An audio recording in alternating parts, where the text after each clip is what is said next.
Como você viu na última aula, a gente terminou com isso aqui. Você soube que o Mao Tse-tung morreu, você soube que o Partido Chinês, né, o Partido Comunista, ele se ferrou de novo, né? Por que se ferrou de novo? Porque ele teve novamente uma ruptura, uma rachadura, e aí você teve os maoístas, né? Palavra nova. Quem são os maoístas? São aqueles que vão seguir Mao, né? Que querem manter o legado de Mao Tse-tung, e os revisionistas. O Deng Xiaoping é um revisionista que se salvou da morte lá na Revolução Cultural. Tá? Ele deu sorte, esse bonitão. Ele poderia ter sido morto. Entre outras coisas, porque o Deng Xiaoping sempre foi visto dentro do Partido Comunista Chinês como extremamente liberal, sabe? De gostar muito do capitalismo. E crianças, se você está olhando as setinhas, se você já viu a primeira aula sobre China que não tem setinha, você pode negar que o Deng Xiaoping seja liberal demais? Não pode, né? Está meio óbvio que ele era liberal demais. Tá? Ele assume em 1978. Os revisionistas, desde a morte do Deng Xiaoping, do Mao Tse-tung, eles começam a se reestruturar, começam a ter força novamente, e quando vem o bando dos quatro, lá como é do Mao Tse-tung, os maoístas meio que se perdem, tá? E aí o Deng Xiaoping, ele sai como a principal liderança. E aí, cara, ele chega batendo na porta, né?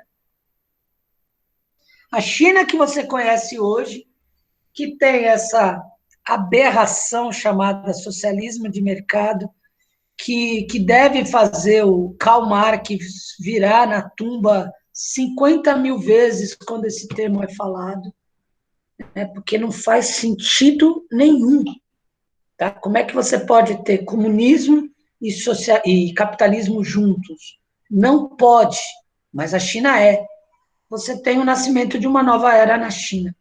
E é uma era de reformas gigantescas e todas atreladas à economia. A economia e a modernização da China. Tá? Então, a China, a partir de 1970, ela quer se modernizar e ela quer abrir as portas para o capitalismo. Então, ela vai começar um monte de concessões. Por exemplo, a concessão mais famosa é a abertura da China para o mercado estrangeiro, a abertura da China para as empresas estrangeiras. Então, vou dar um exemplo aí, um exemplo malvado. Se a Nike quiser, a Nike pode pode criar uma fábrica na China, por exemplo. Por quê? Porque o dono da Nike não é burro, né? O dono da Nike sabe que se ele mantiver a fábrica dele nos Estados Unidos, ele vai ter que pagar, vou chutar alto, tá? $100 a hora do trabalhador norte-americano. E aí o lucro dele reduz. Se ele for para a China, quanto que ele vai pagar por mês para o chinês? $1? $2? A China é comunista, crianças.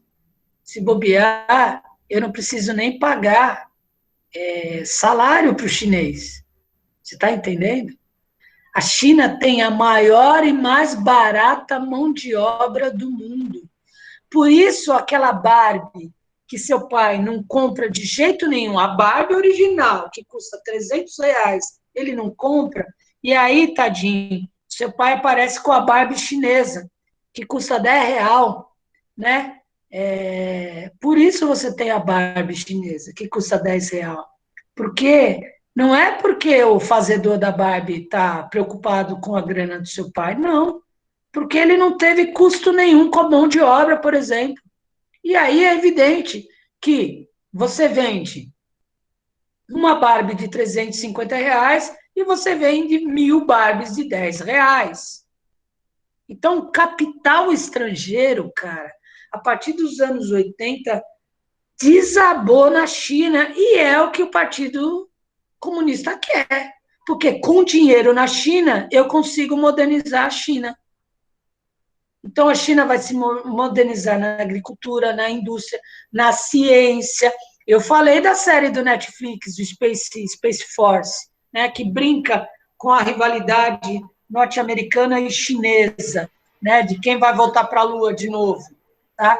E o exército chinês, né, bomba atômica, milhões de soldados, armas de tecnologia assombrosa, tudo isso tem na China hoje.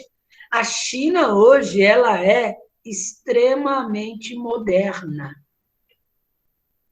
Só que aí, como a Carol, você sabe, ela é danada e malvada, a Carol vai perguntar, mas qual China é moderna? Ótima pergunta, Carol. Ótima pergunta. Sim, Brasil, China, Rússia, Índia, África do Sul, tem muita coisa em comum. Tem tanta coisa em comum que eles fizeram um bloco econômico deles, certo? Ok? Qual China se beneficia dessas reformas liberais? Tá? No seu livro está liberalizantes, tá? Então a palavra existe. Eu nunca usei liberalizantes, eu usei porque eu já estava com o livro aberto aí, tudo bem, mas eu uso o termo liberais, tá? Liberais no sentido das concessões ao capitalismo, tá? Então, a China, cara, dos anos 80 até hoje, ela vai dar um up, tá? Uma coisa, assim, assombrosa. E aí a gente vem para o final da aula, né? Desde 1978, a China é a economia que mais cresce no mundo. Ela já passou o Japão, que por muito tempo foi a segunda maior economia do mundo. E como o seu livro didático, ele é, sei lá, de 2015, 2016, né? A próxima versão do seu livro didático, não sei não, hein? Mas eu acho que já vai dar para a gente botar a China como a maior economia do mundo, hein? Você vai ter economistas discutindo a questão da China. Para muito economista, a China já está lá no topo. É lógico que a concorrência, que a rivalidade com os Estados Unidos, né, nesse papel de quem é o número um, vai ser a lógica do século XXI, certo? E que a série da Netflix Space Force mostra de uma forma com humor totalmente peculiar. Assista, tá? É bem legal, é bem divertido, tá? Não, quer dizer, não é legal, não é divertido, é tragicômico, né? Chega a ser bizarro e ridículo, mas vale a pena. Então, a China vem há pelo menos 40 anos com um crescimento ininterrupto. No século XXI, teve ano que a China cresceu 14%. Só para você ter um efeito de comparação, o Brasil do Lula teve um ano só que cresceu 4%, eu acho, ou foi 2%. Acho que foi 4%. A média de crescimento do Brasil há séculos, chorando, sofrendo, é 1%, que o Bolsonaro chamou de pibinho, entendeu? Esse é o pibinho do Brasil, tá? 14 para 1. A média de crescimento dos Estados Unidos, que tem estado de pacas, tem sido 4%. Eu acho que o Brasil do Lula não cresceu 4%, não. Acho que foi 2,8%, e os Estados Unidos da época tinha crescido 4%. Se não me engano, foi isso que eu vi na tabelinha na época, quando eu estava estudando isso. Tá? Mas mesmo assim, né, 4%, você acha pouco? Não, é muito. 2,8%, 1 é pouco. Tá? Mas 14%, gente. E teve aí no século XXI, assim, 3, 4 anos seguidos, 3, 4 anos seguidos, crescimento da China para mais de 13%, 14%. Agora eu sei, né, que você está aí, mas, professor, você está falando aí de crescimento, mas é crescer como? De território? Não, gente, é crescer economicamente. É ter dinheiro.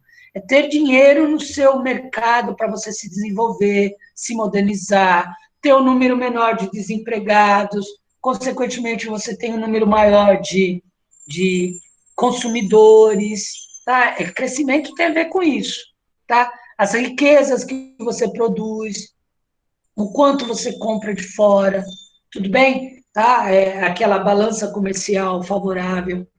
Isso tudo vai dar lá no seu PIBzinho, PIBzão. Tá? E a China está lá no topo.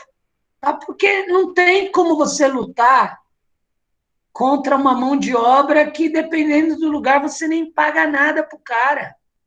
Mas pro Anag, isso aí é trabalho escravo, pro. Pois é, crianças. Bem-vindo ao mundo do iPhone, da Apple. Eu sei que é tão lindinho, mas quando a gente compra iPhone, na verdade, né, quando a gente compra qualquer desses produtos multinacionais, você está assinando que você aceita o trabalho escravo. Porque se o cara ganha $1 por mês e trabalha 14 horas por dia, se isso não é escravidão, eu não sei o que é isso, tudo bem? Tá? É uma nova escravidão, é um novo jeito de escravizar, né? O salário mínimo brasileiro é uma forma de escravidão, certo? E por aí vai. Certo, crianças? Então aí a gente tem um painel geral de cento e poucos anos da história chinesa. Eu acho que deu para sacar e perceber direitinho o poder dessa nação.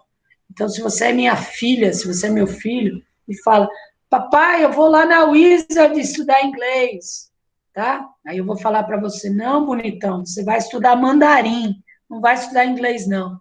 Porque você não pode esquecer desse detalhe. Quando eu olho para a China, eu estou falando para 1,4 bilhão de pessoas. Olha o tamanho da bagaça. Olha o tamanho do mercado. Olha o tamanho da mão de obra. Tudo bem? E tudo isso começa com o nosso amigo, nosso colega Deng Xiaoping. Tudo bem? Beleza?